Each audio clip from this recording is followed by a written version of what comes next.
বলছি দেখো বাবু, এই তো আমরা একটা খনিজ দ্রব্যের সন্ধান পেলাম, তাই তো দেখছি। বলছি কত টাকা ডিমান্ড করবো আপনি বলেন।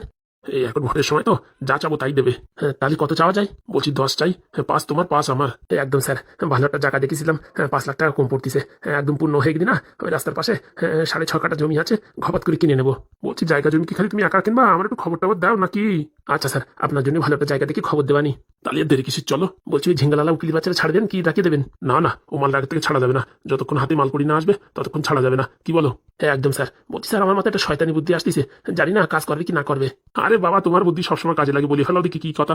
বলছি স্যার, এমনিতে মনে করেন 10 ডিমান্ড করলে 10 লাখ টাকা পেয়ে যাচ্ছি, কিন্তু আর একটু যদি মুচাকল দিয়ে মোড় মেরে করি তাহলে কিন্তু একটু বেশি পাওয়া যাবে। আরে ঘপাত করে বলি ফেলাও, এইসব সোনার হাঁসের ডিম সবসময় কি পাওয়া যায়? বলছি এই খবরটা যদি আগে নারকেল বেগমকে দিয়ে নারকেল বেগমকে যদি বলা হয় যে আমরা যা যা বলছি সেই হিসাবে কাজ করো, তাহলে তুমি ভোটে আরামসে জিতে যাবা, আর ওই এমএলএ বউ হেরে যাবে, আর তার জন্য আমাদের কিছু জলখাবারের ব্যবস্থা করো। সত্যি না মাইরি, তোমার মাথায় যা বুদ্ধি না, আর কি বলবো। বলছি ফাও 1 1 2 আসলেও তো হবে, তা কথাটা খারাপ বলো নি। আমার বউ অনেকদিন ধরে বলতেছে একটা আইফোন কিনে দিতি, ওই টাকাতে আইফোন হয়ে যাবে না, হবে না?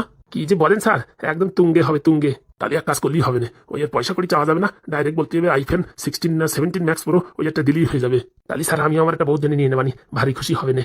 দেরি কিসি, তাহলে চলো বেরোই পড়ো, চলেন চলেন।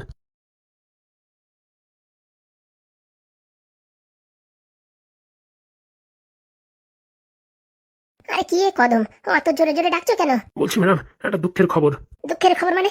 সকালবেলা সেই যে কটকটি বেরোলো, তারপরে তো তার আর কোনো দেখাই যাচ্ছে না। দুর্গা দুর্গা, বাঁচাইছে রে বাঁচাইছে। আবরটা যদি বিদায় হয় না, তাহলে তো আমি ভালো একটা সত্যনারায়ণের পুজো দেবো। মানে ম্যাডাম, বুঝলাম না। আরে সবসময় বাড়ির সামনে থাকলি পারে ওর ঠাকুমারে খুঁজে দাও, ওর ঠাকুমারে খুঁজে দাও, ওর গোষ্ঠীদের খুঁজে দাও, ওরে খুঁজে দাও, এইসব কাজ ছাড়ার কোনো কথা নেই। একটুক্ষণ পরে সেই কথা আমার ঠাকুমারে খুঁজে দাও। তাই বলে ম্যাডাম আপনাদের এতদিন কাজ করেছে, এখন এইভাবে চলে গেলে আপনি আনন্দ পাচ্ছেন? শোনো, ও হচ্ছে একটা চোর। আমার বাড়িতে কত টাকা ঝেড়ে দিয়েছিল দেখো না, পরে আবার ওই জাল টাকা বলে আবার দিয়ে গেছে। বলছি ম্যাডাম, আমিও যদি কোনোদিন এই বাড়ি থেকে চলে যাই, তাহলে কি আপনি এত খুশি হবেন? মাথা খারাপ, তুই কোথায় যাবি? তুই যেখানে যাবি তোর কান ধরে টেনে নিয়ে আসবো। কেন ম্যাডাম? তুই তো আর ওর মতন চিটিং বাজ না যে আমার পয়সা করে মারিয়ে খাইছিস, তুই একটা ভালো মানুষ। তাহলে ঠিক আছে। তো বলছি কোথায় গেছে হারামজাদাটা? তা কিছু খবর পাইনি, তা আমার যতদূর মনে হচ্ছে ওর ঠাকুমারে খুঁজতে গেছে। ওর ঠাকুমারে যেই আটকাইছে না, ভালো জায়গা আটকাইছে, কোনো খবর টবর কিচ্ছু পাওয়া যাচ্ছে না। আমার তো একবারের জন্য মনে হচ্ছিল ম্যাডাম আপনি আটকাইছেন। বেশ, কি কথা বলিস এসব? আমি বেইমান হতে পারি, কিন্তু এত বড় বেইমান না যে ঘরের মানুষের সাথে এইসব আকাশ কুকাশ করবো। তাহলে ম্যাডাম আপনি তো চাইলে পারে ঝপাত করে খুঁজে বের করতে পারতেন, এখান থেকে পাদুর চাকরি খেয়ে নিলেন ব্যাঙ্গালোরের, আর এই যে কটকটির ঠাকুমারে খুঁজে পেতেন না? আসল কথা, আমি চেষ্টা করি তো এখনো পারি, কিন্তু এখন আমি অত জোর দিচ্ছি না। আগে আমার কাজটা মিটুক, তারপরে। এখন ওই কেঁচো খুঁড়তে যাই কেউ বেরিয়ে গেলি, তারপরে আমার ভোটের সমস্যা হবে না। এর জন্য যতক্ষণ ভোটের রেজাল্ট না আসবে ততক্ষণ আমি কোথাও খোঁচাখুচি করবো না, চুপচাপ বসে থাকবো। সত্যি ম্যাডাম, আপনার মাথায় বিশাল বুদ্ধি। ও বাবা, টিভি সিরিয়াল দেখে দেখে শিখেছি সব। ও বাবা, তাই নাকি? হ্যাঁ। বলছি আমার খাইপোড়া স্বামীটা কোথায় গেছে? ওই তো আমতলায় থালা বাসন ধুচ্ছে। তাহলে ঠিক আছে, ওর একটু চোখে চোখে রাখতে হবে। কোথায় এবার কি বলে আজকাল বলা যায়, সামনেই তো ভোট, সবাই তো ওত পেতে আছে, কার কোথায় ফল ধরা যায়, খুদ ধরা যায়, সে সুযোগ আমি দেবো না। বড্ডারে ভাবতেছি কয়দিন ধরে ঘরের ভিতর রাখবো, কাজের একটা লোক রাখবো নাকি থালা বাসন ধোয়ার জন্য। কি যে বলে ম্যাডাম, সে আবার কোথাকার কথা কোথায় ছড়াবে বলা যায়, ওর থেকে 2 4 দিন আমি দরকারে থালা বাসন ঘষিয়ে দেবো। সত্যি কদম, তোমার তুলনা হয় না। যতদিন যাচ্ছে ততদিন তোমার দেখি বুদ্ধি বাড়ছে। আপনার সাথে সাথে ঘুরতে ঘুরতে ছোটখাটো বুদ্ধি এসেই গেছে। কই বাড়িতে ম্যাডাম আছে নাকি? কিরকম একটা দারোগার আওয়াজ শোনা যাচ্ছে না? এই সময় দারোগা? হ্যাঁ, ভয় পাচ্ছিস কেন? আমরা তো কোনো অন্যায় করিনি, তো ভয় পাচ্ছিস কেন? ম্যাডাম বাড়িতে আছেন? হ্যাঁ হ্যাঁ, ভিতরে আসুন। আমি ম্যাডাম আপনার পিছন থাকছি। বলছি ম্যাডাম কেমন কেমন আছেন? ভুলে টুলে গেছেন, মনে টনে করছেন না? মনে তো তোমরা করবা, তোমাদের যে একটা কাজ দিয়েছিলাম সেটা আর করে উঠতে পারলে না। ওসব কাজের কথা ছাড়েন, ওর থেকে ভালো খবর নিয়ে আইছি। ভালো খবর? এখন তো আমার ভালো খবর শুধু একটাই, কবে শুনবো লোকের মুখে আমি ভোটে জিতে এমএলএ হয়েছি, সেটাই আমার জন্য এখন ভালো খবর। মনে করেন আপনি জিতে গেছেন। কি বলছো? কি করে? হ্যাঁ, বুঝতে পারলাম না তো। এমন একটা খবর দেবো আপনাকে, এই খবর এখনো বাইরে লিক হয়নি। খবরটা পেলে পারে আপনি আনন্দে মানে একদম উতলে উঠবেন। তাহলে দেরি করছো কেন, বলো দেখি। এই খবরটা পেতেই আপনি মনে করেন 99% ভোটে জিতে গেছেন। আরে তাহলে দেরি কিসের, হ্যাঁ, বলো। বলছি ম্যাডাম, এই খবরটা সিক্রেট খবর, আমরা ছাড়া আর কেউ জানে না। এই খবর যদি অন্য কোথাও লিক হয় না, তারা কিন্তু অনেক প্রফিট ইনকাম করে নেবে। এমনকি আমরা যদি চাই এই খবর দিয়ে আমরা অনেক টাকা ইনকাম করতে পারি, কিন্তু আমরা সরাসরি আপনার কাছে আসলাম যে আপনি যদি ভোটে জিতেন তাহলে আমাদের অনেক লাভ হবে। কেমন? এই আমাদের একটু ভালো একটু প্রমোশন করাই টরাই দেবেন। তাহলে দেরি কেন, বলো কি হয়েছে? বলছি ম্যাডাম, ছোট্ট একটা কথা ছিল। ওই আমার বউ না কদিন ধরে বলছিল একটা আইফোন কিনবে। হ্যাঁ ম্যাডাম, আমার বউ বলছিল। বুঝতে পেরেছি, তোমাদের এখন দুজনের দুটো আইফোন লাগবে, তাই তো? আগে ম্যাডাম। ঠিক আছে, পেয়ে যাবেন, কোনো সমস্যা নেই। এখন আর না ঘুরিয়ে পেঁচিয়ে ডাইরেক্ট বলো কি হয়েছে। কথাটা ম্যাডাম হচ্ছে যে আপনার অপোজিটে যে দাঁড়িয়েছে আর কি, ওই এমএলএর বউ। হ্যাঁ, সে তো সারা গ্রামবাসী জানে, সেটা আর নতুন কথা কি? কি হয়েছে সেটা বলো। ওই এমএলএর যে শরীর খারাপ হয়েছে, প্যারালাইসিস হয়েছে। হ্যাঁ, শুনলাম যে এমএলএ খুঁজে পাওয়া যাচ্ছে না, তা পাওয়া গেছে? পাওয়ার কথা ছাড়েন, গোপন সূত্রে খবর পাওয়া গেছে যে ওই এমএলএর বউই কেমিক্যাল ফেমিক্যাল খাওয়াইয়ে এমএলএর প্যারালাইসিসই ফেলাইছে। সেই কথা তার ছেলে জানতে পারায় তার ছেলেকেও প্যারালাইসিসই ফেলাইছে। এখন মোটামুটি এমএলএর জায়গায় তার বউ নিতে চাচ্ছে। ও মা, কি কুলক্ষণে কথা!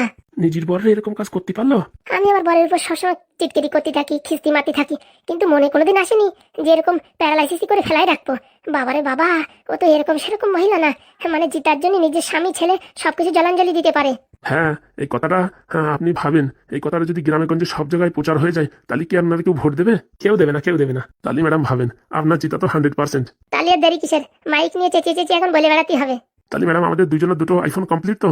100%। তুমি আগে এই নিউজটা সাপ্লাই করো, সব জায়গা জানুক, তারপরে দেখো হ্যাঁ তোমার কি অবস্থা করি আমি। একদম আইফোনের সাথে চার্জার মার্জার সবকিছু দিয়ে দেবো। Thank you madam, thank you. ভালো সুন্দর খবর দিলে তুমি। এই খবরটা সার্কুলার পরপরই আমি কিন্তু এই মাইক দিয়ে কদমরে দিয়ে পাঠাবো। আচ্ছা ম্যাডাম। আর বলছি, ওই কটকটি ঠাকুমারে কি খুঁজে পেয়েছো? বলছি ম্যাডাম, এদিকে এমএলএ খুঁজে পাচ্ছি না, আর ওই কটকটি ঠাকুমারে পরে খুঁজলেই হবে, আগে এমএলএ খোঁজা দরকার। আচ্ছা, সেরকম চাপ নেই, তুমি আরামসে করো। ঠিক আছে ম্যাডাম। বলছি কি কি কালারের লাগবে আর কি কি মডেল নাম্বার আর হোয়াটসঅ্যাপে পাঠিয়ে দিও। আর খবরটা সার্কুলার করো, আর ঝপাত করে দেখো তোমার বাড়ি পৌঁছে গেছে। Thank you madam, thank you, অনেক অনেক ধন্যবাদ। ঠিক আছে, এইভাবে আমাকে সাপোর্ট করো। আমি ভোটে জিততে পারে তখন তোমাদের আরো ভালো ভালো প্রমোশন দেবো, আর এরকম জল খাবারও দিদি থাকবো। নমস্কার ম্যাডাম, নমস্কার। ঠিক আছে। দেখছেন স্যার, আমার কথা শোনার জন্য ফ্রিতে একটা ভালো বড় গিফট পাওয়া গেল। বলছি দিন দিন যে তোমার মাথায় এত শয়তানি বুদ্ধি আসছে আমি তো বুঝতেই পারছি না। বলছি কদম, এইবার তো আমার আর কেউ হারাতে পারবে না। মাঝে এক সময় মনে হয়েছিল যে আমি বোধহয় জিততে পারবো না, আমার উপরে এরকম একটা বদনামি ছড়ানোর ব্যবস্থা করেছিল, কিন্তু এখন তো আমি জিতে বসে রয়েছি। যতই যা হোক ম্যাডাম, হাল কিন্তু ছাড়া যাবে না। কোথাতে কখন বাজি পাল্টি মারে বলা যায়? সে তো ঠিক বলিস, আমরা এমন কোনো কাজ করবো না যাতে আমাদের নাম আসে মাঝখানে। একদম রাইট ম্যাডাম। ওরাই লাফালাফি করুক, ওরাই খবরটা বাইরে বের করুক, তারপরে গ্রামের অন্য লোকজন দিয়ে মদ খাওয়াইয়ে ওদের দিয়েই প্রচার করাবো। আমরা করতে গেলে আবার আমাদের দোষ হতে পারে, তাই তো? 100% ম্যাডাম, 100%। বলছি কটকটি তালি কি আমাদের ছেড়ে চলে গেল? ও যেখান যায় যাকর দরকার নেই, যে মন্ত্র পেয়েছি আমরা এতেই জিতে যাবার কারোর দরকার নেই। হ্যাঁ, আপদ বিদায় হলেই বাঁচি, কিন্তু ও আমার ছাড়া কোথায় যাবে? এই এই অভাগা দুর্দিনে ও ঠাকুমারে তো আমি ছাড়া আর খুঁজে দিতে কেউ পারবে না। সময় আসলে জানা যাবে, কিন্তু সকাল থেকে আসলো না, তার জন্য আপনাকে বললাম। হয়তো ওর গ্রামের বাড়িও যেতে পারে বলা যায়। হ্যাঁ, তাও হতে পারে। ও যেখান যায় মরে মরুক, ও যে আমাদের দেখার দরকার নেই। বলো কটকটি, এখন তাহলে কি করা যায়? সবই তো বললাম ম্যাডাম, ইমিডিয়েটলি ছোটবাবুকে এখন হসপিটালে ভর্তি করতে হবে। বলছি তারপর যদি হুশ এসে যায় তখন কি হবে? হুশ আসবে না, ডাক্তারকে কিছু টাকা দিয়ে এমন ভাবে রাখতে হবে, শুধু সেলাইন জোড়ানো থাকবে। এইভাবেই ভোটে জিতানো অবধি আপনার ছেলে এইভাবেই থাকবে। এইভাবে কথাবার্তা বলে ভালো একটা ডাক্তারের সাথে সেটিং করে হসপিটালে অ্যাডমিট করে রাখতে হবে। বাড়িয়ে রাখলেই সব দোষ আপনার ঘরে আসবে, আর গ্রামে গঞ্জে এরকম একটা বদনাম ছড়াই যাবে যে আপনি জিতা ভোট হারিয়ে দেবেন। সত্যি কটকটি, তুমি যদি এই সময় না আসতে না, তাহলে আর বোধহয় আর স্বপ্নটা পূরণ হতো না। চিন্তা করবেন না ম্যাডাম, আপনাকে ভোটে জিতানোর দায়িত্ব আমার। আপনি খালি আমার ঠাকুমাকে খুঁজে দেবেন, বাদ বাকি সব কাজ আমি করে দেবো। ও নিয়ে তুমি টেনশন করো না। আমি দেখো খুব শীঘ্রই তোমার ঠাকুমাকে খুঁজে বের করছি। আমি লোক লাগাচ্ছি, ওই যতদূর সম্ভব ওই নারকেল বেগমই কোথাও না কোথায় আটকে রেখেছে। আর সত্যি যদি নারকেল বেগম যদি আটকায় রাখে, তাহলে খেলা আছে। কটকটির ভালো দেখেছে, এখনো খারাপ দেখেনি। এমন মানে শাস্তি দেবো, সারা জীবনে মনে রাখবে। বলছি আমার যে এই যে উকিলটাকে ধরে নিয়ে গেছে, ও কি সব কিছু বলে গেছে? তোমার কি মনে হচ্ছে কটকটি মারির ভয় ভূতি করে, কিন্তু এই কটকটি করে না। নির্ঘাত আপনার সব এইসব ডুপ্লিসিটি কথা সব বলে গেছে। বলছি এতে আমার কোনো অসুবিধা হবে না তো? কিচ্ছু হবে না। আপনাকে কালকে যেভাবে বলেছি, পুলিশ আসলে সেইভাবে বলবেন, বাস খেল খতম। আর বাড়িটা ইমিডিয়েটলি সিসি ক্যামেরা লাগাতে হবে, যেসব কথাবার্তা যা হবে সবকিছু রেকর্ড হবে, ওইগুলোই আপনার অস্ত্র হবে ভোটে জেতার জন্য। আমি তো মিস্ত্রিকে বলেছি এখনই তো চলে আসার কথা। এমন ভাবে লাগাতে হবে যেন লোকজন দেখতে না পারে যে ক্যামেরা আছে। হ্যাঁ, একদম ঠিক বলেছো, হিডেন ক্যামেরা লাগাতে হবে। বলছি তাহলে ছেলেকে কোন হসপিটালে ভর্তি করা যায়? ও ডাক্তার আমার চেনা, আপনি টেনশন নেবেন না। শুধু কিছু মালপড়ি দিলে সে সবকিছু ম্যানেজ করে নেবে। পয়সা খাওয়ার মাস্টার, ওরকম লোকেরই তো দরকার। কই বাড়ির লোকজন, কই কটকটি? আসেন ডাক্তারবাবু, আসেন। বলছি ডাক্তারবাবু, আসতে কোনো অসুবিধা হয়নি তো? মাথা খারাপ, আমার অসুবিধা হয় নাকি? কি যে বলো তুমি, যেখানে মাল সেখানে আমি। তা বলছি কত টাকার কি কথাবার্তা হয়েছে? ওসব আপনি বলে নিন, আমি এসব মাঝখানে থাকতে চাই না। তারপরে ভাববেন আমি কমিশন খেয়েছি, ম্যাডাম ভাববে আমি কমিশন খেয়েছি। নমস্তে ম্যাডাম। হ্যাঁ, ভালো আছেন তো? আপনাদের আশীর্বাদে চলে যাচ্ছে। বলছি সবকিছু তো শুনিস না, প্রথম থেকে বলতেই হবে? কিচ্ছু বলার দরকার নেই, সব কটকটি আমার বুঝাই দিছে। মেইন কথা হচ্ছে আপনার ছেলেরা আমার হসপিটালে রাখবো, বাস যতদিন ভোট না হবে মাঝে মাঝে সেলাইন জোড়াই দেবো, আর একটু বন্ধ করে দেবো। লোকজন আসলে চালাবো, নাহলে এরকম গুজা থাকবে। এই আমার কাজ, তাই তো? হ্যাঁ, যে করেই হোক ওর জন্য জ্ঞান না ফেরে, সেটা মাথায় রাখতে হবে। ওসব নিয়ে আপনি টেনশন করবেন না, আপনি আমার দেখবেন, আর আমি এইসব রুগী তো দেখার মানে উস্তাদ। তা কত কি দিতে হবে? 2 লাখ টাকা দিলেই হবে। 2 লক্ষ টাকা? বলছি ডাক্তারবাবু একটু কমাই টমাই নেওয়া যায় না? দেখো, এসব হচ্ছে হাবিজাবি কাজ। এইসব কেসে পুলিশই ধরলি পারে, সেখান থেকে বেরোতে কিন্তু অনেক জ্বালা, সারাক্ষণ কৈফত দিতে হবে, অনেক ঝামেলার কেস। তুমি অন্য ডাক্তারে বলো, কেউ করবে না। এত আমার রুগী টুকি থাকে না, তাই ভাবলাম খালি খালি বসে থাকি, এখন একটা ফন্দির খেলা খেলি। তার জন্যই ভাবলাম কেসটা নিয়েই নি, নয়তো এইসব ঝামেলার কেস অন্য হসপিটালে নাও, কেউ নিতে চাবে না। বুঝতে পারিছো? হ্যাঁ, আমি হচ্ছে এইসব কাজের উস্তাদ, বুঝতে পারিছো? তার জন্য আমি রাজি হয়েছি। দেখো, এখন তোমাদের যদি এই রেটে না পড়তায়, তাহলে অন্য কোথাও দেখো। এরকম বলবেন না, বলছি একে হসপিটালে নিয়ে যাওয়ার পরপরই পুলিশ সবসময় আসা যাওয়া করবে, ওগুলো হ্যান্ডেল করতে হবে কিন্তু। ওইসব নিয়ে আপনি টেনশন নেবেন না, আপনি খালি ওই বান্ডিলের ব্যবস্থা করেন, বাদ বাকি সব আমি হ্যান্ডেল করে নেবো। আমার তরফ থেকে কোনো রকম ভুল হবে না, কোনো ত্রুটি হবে না।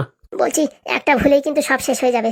আরে কোনো ভুল হবে না, তুমি আমার নিয়ে চাপ নিও না। তোমাদের এখান থেকে কোনো ভুল না হয় সেই ব্যবস্থা করো। আমরা তো পুরো ওকে, আপনার ওখান থেকে ভুল নয় সেটা আমরা ভাবছি। কিচ্ছু হবে না, কিচ্ছু হবে না, টেনশন নিও না। বাইরে অ্যাম্বুলেন্স দাঁড়িয়ে আছে, ঘপাত করে ধরে উঠে দাও। আচ্ছা, বলছি ম্যাডাম, আপনি ধরেন আর আমি ধরি, দুজন মিলে উঠাই দিয়ে দেখি। কেন, নার্স ফার্স আসেনি? দেখেন ম্যাডাম, এই সব গোপনীয় জিনিসই যত লোক রাখবেন তত ক্ষতি। কে কোথা থেকে কি কথা লিক করে দেবে, তখন বাস সব কিছু একদম চাঙে উঠে যাবে। তার জন্য আপনার ভিতরে, আমার ভিতরে, আর এই কটকটির ভিতরে, তিনজনের ভিতরেই থাকবে, তাহলে আর রিস্কও কম থাকবে। ঠিক বলেছে ম্যাডাম, যত লোক হবে তত সন্দেহ বেশি হবে। ঠিক আছে তাহলে। তাহলে আমি এই গাড়িটা লাগাচ্ছি। হ্যাঁ, এই পিছন দিকে ঘপাত করে দুইজনে ধরে চাংদোলা করে উঠে দাও। আচ্ছা, আপনি গাড়ির পিছন দিকটা এদিক ঘোরাই দেন। ঠিক আছে। যাওয়ার সময় কিন্তু অ্যাম্বুলেন্সের সাউন্ডটা কিন্তু বেশি করে বাজাবা, গ্রামের লোকজন যেন শুনতে পারে যে এমএলএ বাবুর ছেলেকে হসপিটালে নিয়ে যাওয়া হয়েছে। ও নিয়ে তুমি টেনশন করো না, ফুল সাউন্ড দিয়ে দেবো। মানে এই গ্রাম কি, আশেপাশে 2 গ্রামের লোকও শুনতে পারবে। ঠিক আছে। অনেকদিন পরে একটা পাওয়া গেছে রে, পাওয়া গেছে। অনেক টাকা পাওয়া যাবে। 2 লাখ বলে আগে নিচ্ছি, পরে আরো কলকাটি করে বাড়াবো। বলছি ম্যাডাম ধরেন, বলছি কটকটি, এই ডাক্তার আবার কোনো গড়বড় করবে না তো? কিচ্ছু করবে না ম্যাডাম, কিচ্ছু করবে না, আমি তো আছি নাকি, তোমার উপরেই ভরসা। কে আছে ফুটো, ফোনটা উঠলো কিনা পাদু? রিং হচ্ছে, এখন উঠোচ্ছে না। এরকম জ্বালা যন্ত্রণা সহ্য হয় না, মনে হচ্ছে জমি জায়গা বিক্রি করে ওই মেয়ের সব টাকা দিয়ে দিই। বাবারে বাবা, এরকম বিষাক্ত মেয়ে দেখিনি। তুই বিয়ে করলি গ্রামের মেয়ে, বাবা ভারী সুন্দর। আমরা ভাবলাম গ্রাম ঘরের মেয়ে ভালো হবে। ও বাবা, এরকম ভাবে কালনেগিনীর মতন ছবল দেবে ভাবতে পারিনি। সবই কপাল, আর বললো না আমার কপাল খারাপ না কপাল ভালো, সেই কারণে ভালো একটা বউ পাইছি। বুঝলাম না। আর পাদু দেখো কত ভালো ছেলে, তার কপালে এরকম একটা বউ জুটলো, বুঝলাম না। ওইসব বুঝবা না, ভগবান দেখিছে এত মানুষের রান্না রানবে কে, তার জন্য ভারী ভালো একজন মানুষ দেশে আমাদের বাড়ি। কি বলছিস ফুটো? ঠিকই বলছি, ঢ্যামনার বউ না থাকলে রান্তি রান্তি আমাদের হাতের চামড়া উঠে যেত এতদিন। তা ঠিক কথা। তারা তারা উঠে হয়েছে, লাউডি দে রে, লাউডি দে। বলছি এবার পাদুর বউ শুনবে না তো? হ্যালো কাকা, কথা বলছো না কেন? বলছি কি ভাইপো, কি করিস, চাকরি বাকরির কিছু ব্যবস্থা হলো? এই তো কাকা, আজকের থেকে জয়েনিং, আমি রেডি হয়ে গেছি, এখন থেকে অফিসের দিকে বেরোবো। খুব ভালো বাবা, খুব ভালো, মনোযোগ দিয়ে কাজ করো, কোনো যেন ভুল ত্রুটি না হয়। কোনো টেনশন নেই না ভাইপো, আমরা আছি, এদিকে সব আর্থ মেইন এক করে দেবো, তুই এদিকে কোনো টেনশন করবি না। বলছি কাকা কিছু বলবা, না তোমার অফিসে দেরি হয়ে যাচ্ছে? বলার তো অনেক কিছু ছিল, শর্টকাটে বলো, 10 মিনিট সময় আছে হাতে, বলো তাড়াতাড়ি। বলছি কি ভাইবো, টাকা পয়সার জোগাড় হয়েছে? তোর বউ যে এদিকে জ্বালান জ্বালাচ্ছে না, আমাকে পুরো একদম কয়লা জ্বলিয়ে যাচ্ছে। দেখো তালি, আমি এই যে 1 মাস 1.5 মাস এখানে নিয়েছিলাম, তাহলে আমি কি যন্ত্রণা ভোগ করেছি সেটা একটু তোমরা এখন বিচার করো। আগের থেকে বলবি তো, কবেই ট্রান্সফার করে দিতাম, এখন এমন কল ধরিছে ও টাকা ছাড়া ছাড়বে না। কত চাইছে? বলছে তো 7 লাখের কথা বলছে, টাকা তো গাছের মহা ঠেলা দিলি পড়ে। বলছি বাবা, তুই যে করে হোক পারিস ওই টাকা পয়সার একটু ব্যবস্থা করে। এটা খেদারে বাড়ি মাথা যন্ত্রণা পুরো একদম ঝিনঝিন করিয়ে গেল। বৌমা তো না, মনে হয় 1 নম্বরে কাল নাগিনি। টেনশন করো না বাবা, বলছি কি 1 সপ্তাহ পরে আমার আগের 2 মাসের পেমেন্ট ঢুকবে, সেটা দিলে হবে না? আর সেটা যদি না হয় তাহলে আমার এই যে স্যারের কাছ থেকে টাকা চেয়ে সেখান থেকে দিয়ে দেবো, কথা বলে দেখো। আমার তো মনে হয় এই ঝামেলা বিদায় করাই ভালো। আমার আবার আসতে হবে নাকি? আসলে তো ভালো হতো। না না, নতুন নতুন চাকরি বন্ধ দেওয়া যাবে না, অনেকদিন অনেক অসুবিধা হয়ে গেছে, এখন আর বন্ধ দেওয়া যাবে না। তুই টেনশন নিস না, আমরা এদিকে দেখছি কি করা যায়। আচ্ছা, আমি বিকালে এই বিষয়ে কথা বলবো, তোমরা আগে শোনো কত কি সেটেলমেন্ট হয়। আচ্ছা ঠিক আছে ভাইপো, সাবধান থাকিস। আচ্ছা কাকা, আমি রাতে ফোন করবো। তাহলে হাগুদা, তাহলে ও দাদুরে ডাকে আনতে হয়, কথাবার্তা একটা মিটিং বসালে কিরকম হয়? ঠিক বলেছিস, ও দাদুরে ডাক, আর আমাদের গ্রামের মেম্বার দিয়ে একটা মিটিং বসাতে হবে। আচ্ছা। এই পোড়ামুখী বৌমা, এ কালাকোটের কালনাগিনী, কি আমার কালনাগিনী বললো? আমার কি কোনো নাম নেই? তোমার যা প্যাস মারা নাম ও মনে থাকে না, তাই তুমি কালো ড্রেস পরে থাকে তো, তার জন্য বলিস এই কালনাগিনী। দেখেন, উল্টো পাল্টা কথা বলবেন না বলে দিচ্ছি কিন্তু। আরে ভালো সংবাদ, বলছি তোমার দাদুরই ডাকো, একটা মীমাংসা হবে। মীমাংসা মানে? আমি তো সংসার করবো না, আবার মীমাংসা আসে কোথার থেকে? আরে মানে ওই সংসার করার মীমাংসা না, ওই কত টাকা দিয়ে কি সেটেলমেন্ট করা যায়, ওই তোমাদের গ্রামের মেম্বার দিয়ে তোমার দাদুর দিয়ে ডাকে পাঠাও। ডাকে পাঠাবো না ডাকে আনবো? ওই তো আর কি হইলো, তোমাদের গ্রামের 2-3 জনের ডাকি নিয়ে এসো, আর আমরা এখান থেকে 2-3 জনে মিলে একটা সেটেলমেন্ট করে কত টাকায় কি করা যায়, বাস তারপরে ফেসলা হয়ে যাবে। পাদু ফোন করেছিল? আরে বাপু, পাদু ফোন করুক আর না করুক, আমরা ঘর বেচি, বাড়ি বেচি, যা বেচি, যে করে হোক তোমার টাকা দিলি হলো। তোমার ওই মুখের খিস্তি খামারি আর তোমার ওই চোখ দেখলি পারে আমাদের, বুঝিস, পাতলা পায়খানা মাথায় উঠে যাচ্ছে, আমরা সহ্য করতে পারতেছি না। আমরা গরিব হতে পারি, কিন্তু ওই মানুষের এই খিস্তি খামারি সহ্য করতে পারি না। দরকার হয় একবেলা না খেয়ে থাকবো, তাও তোমার মুখের যে ভাষা ও সহ্য করা যায় না। ভাষার এখন দেখিস কি? বাপু, তোমার সাথে অত কথা বলতে চাই না, তুমি ঘপাত করে বাড়ি ফোন করে তোমার দাদুরি ডাকিয়ে পাঠাও। আজকে বিকেলের ভিতরে ডাকি নিয়ে এসো, বিকেলে একটা মিটিং হয়ে তারপরে দেখি করা যায়। শোনো, মিটিং হোক আর যা হোক, ওই 7-এর নিচে কিন্তু নামবে না বলে দিচ্ছি আগেতে। সে 7-এর নিচে নামে কি 2-এর নিচে নামে সে আমরা বুঝবো। তুমি এক কাজ করো, তুমি তোমার দাদুরি ডাক করাও। আচ্ছা ঠিক আছে, কিন্তু বলে দিচ্ছি এমন কিন্তু 7-এর নিচে হবে না। সে যারে ডাকতে বলো ডাকতেছি। আরে বাপু, তুমি ডাকো তো, কৃষি হয় কি না হয় সে আমরা বুঝবানি। তোমার এক কথাই হবে নাকি? মানুষ দোকানে একটা জামা কাপড় কিনতে গেলে তাই দাম দর করে, আর তুমি 7 লাখ টাকা বললে 7 লাখ টাকায় দিতে হবে নাকি? বেশি নাফানাফি করবা না কিন্তু বলে দিচ্ছি, তাই কিন্তু 10 বলবো, কিন্তু কত কমাবা? আরে ফুটো, খালি খালি এর সাথে কথা বলিস না তো। যা হবে বড় মানুষদের সাথে কথা হবে, এর সাথে তর্ক করে কোনো লাভ নাই। ঠিক বলিস। হ্যাঁ, ওইসব খাইও না, ডিভোর্স দেবো আমি, সংসার ছাড়বো আমি, তা আমি যা বলবো তা হবে না? তোমার ছেলে আমার ছেলে ওখানে এখন ড্যাং ড্যাং করে ঘুরে বেড়াচ্ছে কোন মেয়েরে নিয়ে। হ্যাঁ, এসব কথা শোনার পরে কি আমি কম করবো টাকা? কোনোদিন না, তা ভাবিও না। বলছি বাপু, তোমার সাথে কথা বলার আমার দরকার নেই, তুমি তোমার দাদুরি ডাকে আনো তো, তাই কি হবে? ফোন করতেছি। কবে আসতে বলবো? আজকে আসতে বলো, এখন ট্রেন ধরে এই বিকেলের ভিতরে 4টের ভিতরে আসতে বলো, বুঝতে পারিস? আচ্ছা ঠিক আছে। আর বলছি আমার খিদে লাগিছে, ওই ঢ্যাবনার বউ তো কিছু দিয়ে গেল না, একটু মান সম্মান রাখো, ওটা তোমার কাকা হয়। হ্যাঁ, তুমি কাকা বলো। হ্যাঁ, ঢ্যামনার নাম ধরে ডাকতেছো, কাজটাকে ঠিক করতেছো? বাবা, ডাইভোর্স হয়ে যাবে, তোমরা কি আমাদের রক্তের সম্পর্ক যে তোমাদের সম্মান দিয়ে কথা বলতে হবে? আর তোমরা হচ্ছে একটা মিথ্যে ঠকবাজ, জোচ্চোর, মিথ্যে কথা বলে আমাদের বিয়ে করাইছো। হ্যাঁ, তোমার সম্মান দেবো? বাবারে বাবা, কপালে সিন্দুর ঘষে দেবানি। ওরে বাপু, তুমি যাও তো, তুমি যাও, তোমার সাথে কথা বলা খালি খালি। ওনাদের সম্মানের দরকার। বলছি হাগুদা, একবেলা না খেয়ে থাকা যায়, কিন্তু এই মেয়ের সাথে মুখ চালানো যায় না। তার জন্য তো বলছি, বাড়ি ঘর দিয়ে বন্ধক থেকে দিলিও এই খেদা বাড়িতে এইসব হচ্ছে একটা জন্ডিস। মন তো করতেছে রে এমন টাইট দি সারা জীবন মনে থাকুক। এখন টাইট দেওয়ার সময় নেই, বুঝতে পারিস? তারপরে হাবি জাবি কেসে জড়াই দেবে, অনেক ঝামেলা হবে। পাদু চাকরি ফিরে পাইছে, বাস 2-3 মাসের টাকা, বাস গেলি গেল, ঝামেলা যাক তো বিদায় হোক। শালা মানুষের 5-6 লাখ টাকা ইনকাম করতে জীবন কান্দে যায়, আর এই সেমড়ি 1.5 মাস বিয়ে করে এখন ফালতু একটা কেস দিয়ে এতগুলো টাকা নিয়ে চলে যাবে। বলছি কি, আমরা একটু শয়তানি করবো নাকি? কিরকম? এমন একটা শয়তানি প্যাঁচ দিতেই হবে যাতে মোটামুটি টাকা কমের উপর দিয়ে যায়। সেটা কি করে হবে? প্রত্যেক মানুষের একটা কমজোরি থাকে, এই মেয়েরও কি কমজোরি সেটা আমাদের খুঁজে বার করতে হবে। তার জন্য তো নেদনের টিমির দরকার। ঠিক বলিস। বলছি কি, ওর দাদুরি এখানে ডাকিয়ে ওই গ্রামে নেদনের টিমরি পাঠাই দিলি, সব খবর নিয়ে আসতো, তখন ভালো হতো না? ভালো আইডিয়া আইছে। ও দাদু এখানে আসবে, বড়রে একদিন যে করে ওকে এখানে ডাকিয়ে দিতে হবে। ওদিকে নেদন, ফড়িং আর ওই চম্পা কারণ না কারোরই পাঠাইয়ে ওখান থেকে সব ইনফরমেশন কালেক্ট করতে হবে। আর এই মেয়ের যদি কোনো একটা গোপন সূত্র জানা যায়, তাহলে কিন্তু অনেক টাকা বাঁচবে। একদম। নেদন কোথায় গেছে? ওই তো, কোথায় যেন গেছে, ওদের কোন ছাগল কেনা বেচা আছে নাকি সেই কথা বলছিল। ঢ্যাবনা ভাই, তুই এক্ষুনি ফোন করে ডাক। যাচ্ছি। এখন মনে হচ্ছে আমাদের শয়তানি বুদ্ধি আবার ফিরে আইছে। ঠিক বলিস, এত সোজা হলি পারে মানুষ ঘাড়ের মাথায় উঠে বসবে, একটু তেড়া না হলি হবে না। আমরাও দেখাই দিই কত ধানে কত চাল। ফুটো আর হাগুর ক্যালমা তো আর দেখেনি। আমার নামটা বলতে না যে, তোর ভাই বিয়ে হয়ে গেছে, তুই এখন ওই সাংসারিক হয়ে গেছিস, তো এর জন্য তোর নামটা নিচ্ছি না। সমাজে যদি তোর বদনাম হয়, আমরা বদনাম হই, কোনো অসুবিধা নেই, তুই যেন বদনাম না হোস। তুই আবার ওই কাদা পাড়ার জামাই তো। দেখো ফুটোদা, সবসময় কিন্তু আর কি ভালো না বলে দিচ্ছি, ঘন কথা না বলে তুই ফোন করতেছি, দাঁড়াও।